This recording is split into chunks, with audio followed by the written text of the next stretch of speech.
한편 또 이르면 7월 달에 7월 중에 전당대회를 열 것으로 보이는 국민의힘에서는요. 당권 주자들이 현안마다 목소리 내면서 존재감 싸움 벌이고 있는데 이 얘기 한번 해보도록 하겠습니다.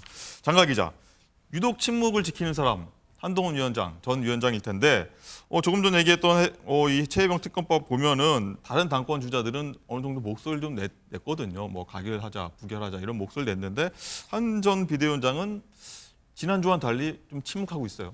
그렇습니다. 지난 18일 한동훈 전 위원장이 이 KC 인증을 받지 않은 제품에 대해서 해외 직구를 금지하자는 정부안에 대해 반대 목소리를 낸 적이 있죠.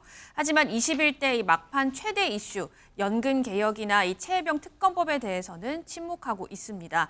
일각에서는 한 전 위원장이 이 정치적인 쟁점을 놓고 매번 정부와 각을 세우는 것 자체가 좀 부담이지 않겠느냐 이런 해석이 나오고요. 또 국민연금이나 특검의 경우에는 이 어떤 입장을 내더라도 지지층 내에서 좀 평가가 극명하게 갈릴 수 있기 때문에 논란을 만들기보다는 침묵하면서 시간을 버는 게 낫다는 이런 판단일 것이라는 해석도 나오고 있습니다. 예, 이종훈 실장님 해석도 좀 궁금한데 네. 침묵이 곧 메시지일까요? 아니면 좀 불편해서 아예 좀 떨어져 있는 걸까요? 어떨까요?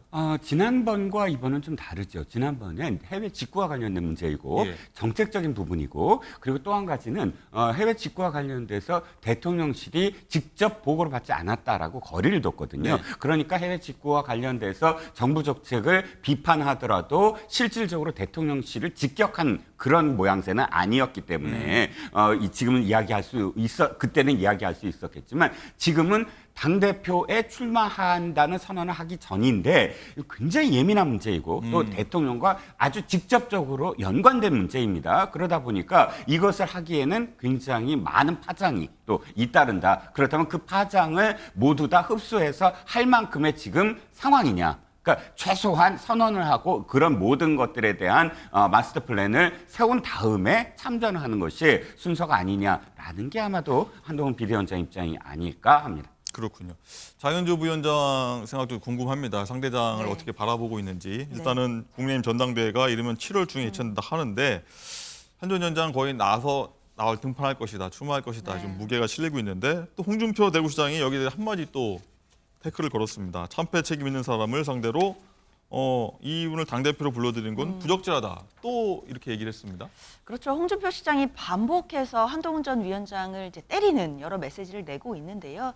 사실 메시지의 어떤 기본 틀은 비슷한 것 같습니다. 결국 총선 참패의 책임이 한동훈 전 위원장에게 있다는 것이고 그렇기 때문에 뭐 당대표라든지 뭐 전당대회 주자로 나오는 것은 안 된다라는 취지의 메시지로 보이기는 하거든요. 그러나 문제는 홍준표 시장의 저런 식의 이제 한동훈 전 위원장에 대한 어떤 책임론 자체가 한동훈 전 위원장을 띄워주는 것 아니겠느냐라는 또 부작용으로 이른바 체급 올려준다. 그렇죠. 그러니까 이제 홍준표 시장 입장에서는 부작용이 될 것 같아요. 그냥 홍준표 시장은 분명히 뭐 한동훈 전 위원장을 띄워주기 위해 메시지를 내는 것 같지는 않은데 일단 그 메시지로 인해서 오히려 한동훈 전 위원장에게 어떤 그 책임론보다는 체급이 더 올라가고 그리고 오히려 전당대회에 나와야 되는 것 아니겠느냐라는 반론도 더 제기되고 있는 상황이라고 봐야 될 것 같습니다. 그리고 한동훈 전 위원장 입장으로서도 이대로 만약에 전당대회에 나오지 않는다라고 한다면 그 총선 책임에 대한 모든 책임론을 본인이 그대로 받는 것이 아니겠느냐라는 생각을 할 수도 있을 것 같거든요. 예. 그렇기 때문에 차라리 전당대회에 나와서 이 총선 책임에 대해서 책임론도 한번 겨뤄보고 본인이 만약에 전당대회에서 당권을 지게 된다라고 한다면 그 총선 책임론에 대해서도 어느 정도는 희석시킬 수 있지 않을까라는 계산도 할 것 같습니다. 그렇군요. 자, 또 다른 당권 주자죠. 나경원 당선인은 어제 한 토론회에 나와서 한 전 위원장 출마에 대해서 입장을 하나 밝힌 게 있습니다. 어떤 목소리인지 한번 듣고 오시죠. 한 달 전에는 한 60이었다면 지금은 한 55 이렇게 정도로 말씀드릴 수 있을 것 같습니다.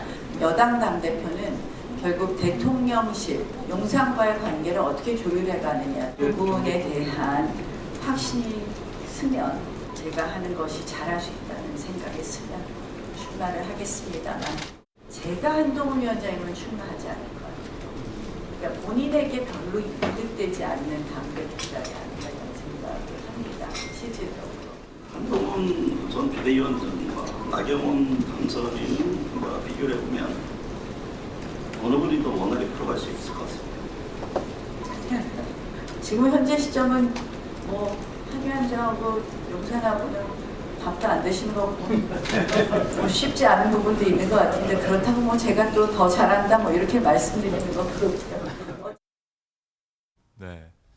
여러 얘기들이 오갔습니다. 짧은 문답 안에. 이정호 실장, 일단은 나경원 당선인은 당대표 출마할 것 같은 분위기입니다. 60%라고 했지만 어쨌든 한 전 위원장한테 상대로 얘기한 거 보면은 나였으면 출마 안 한다.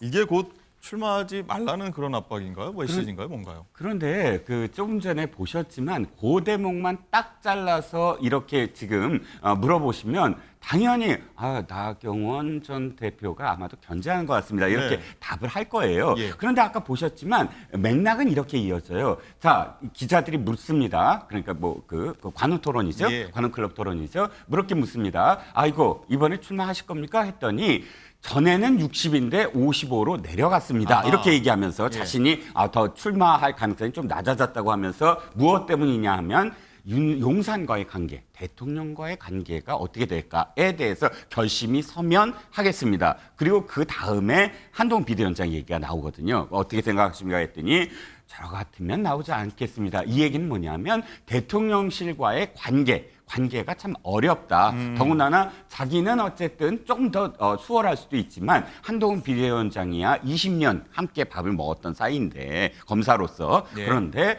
지금 다시 등장을 해서 용산과의 어떤 이렇게 이 각을 세우는 그런 위치가 과연 쉽겠는가 이런 뉘앙스를 전체적인 맥락에서 읽어보면 아마도 그러니까 정치 선배로서 후배한테 그 입장이라면 참 쉽지 않겠다라는 조언을 하는 네. 그런 맥락이 아닐까 또 싶거든요.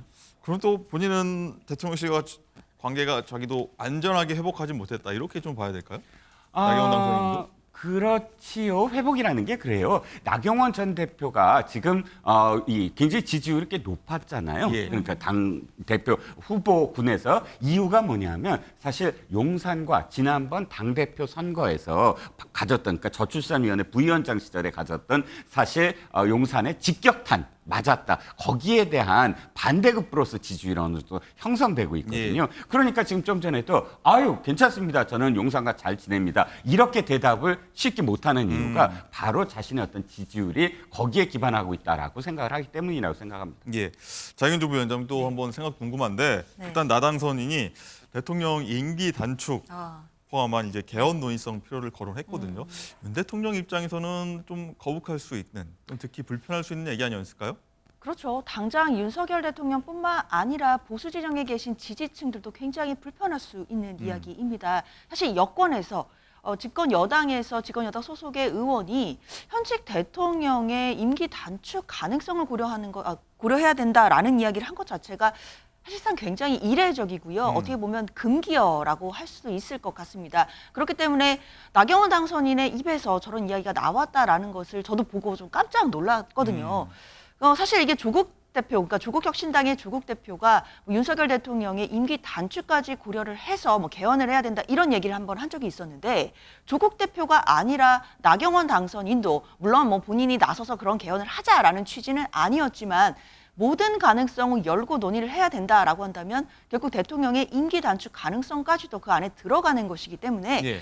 상당히 좀 이례적인 발언이었다라고 봐야 될 것 같습니다. 당연히 이 발언에 대해서 대통령실과의 어떤 협의라든지 또 사전에 어떤 논의가 없었을 가능성이 높다고 보이는데요. 그런 게 없었다라고 한다면 대통령실 입장에서는 상당히 당혹스러울 수밖에 없고 이것이 여권 인사 입에서 나왔다는 것만으로도 상당히 불쾌할 수도 있겠다라는 생각 듭니다. 네. 자, 이종호 실장님, 일단 말씀 종합해 보면은 한동훈 전 위원장, 나경원 당선인 둘 다 이제 대통령실과는 아직은 100% 관계가 회복되지 않은 것처럼 읽혀지는데 어쨌든 나 당선인이 이런 발언을 한 이유, 당권 도전 앞두고 이것도 일종의 차별화라고 보면 될까요? 아마도 개헌은 이제 당장은 여기서 더 불붙진 않겠지만 예. 아마 집권 4년 차 정도 되면 많은 의원들이 또 많은 중진 또는 많은 대권 후보들이 이야기를 할 수밖에 없는 상황이 될 것 같아요. 이유는 사실 그 개헌과 관련해서 너무 누적된 요인들이 많은 것도 있지만 만약에 지금 너무 소수 여당, 집권 여당이 너무 소수 여당일 때 전국이 원활하게 돌아가지 않을 가능성이 굉장히 크거든요. 예. 그렇다면 이 원활하게 게 돌아가지 않는 정국을 타개하기 위해서는 두 가지. 하나는 정계 개편, 옛날에 삼당 합당하듯이 또는 개헌론 이런 것들이 전국을 이렇게 모멘텀 하나의 어떤 바꿀 수 있는 모멘텀이 될 수 있거든요. 그래서 노무현 대통령도 집권 3년차, 4년차에 굉장히 지지율이 떨어졌을 때 대연정을 이렇게 제안하기도 해서 지금은 그냥 지나가는 말처럼 들리지만 이제 한 집권 4년차 되면 대연정이나 혹은 또는 정계 개편이나 개헌론은 어차피 나올 가능성이 굉장히 전 높다고 봅니다. 예, 그렇군요.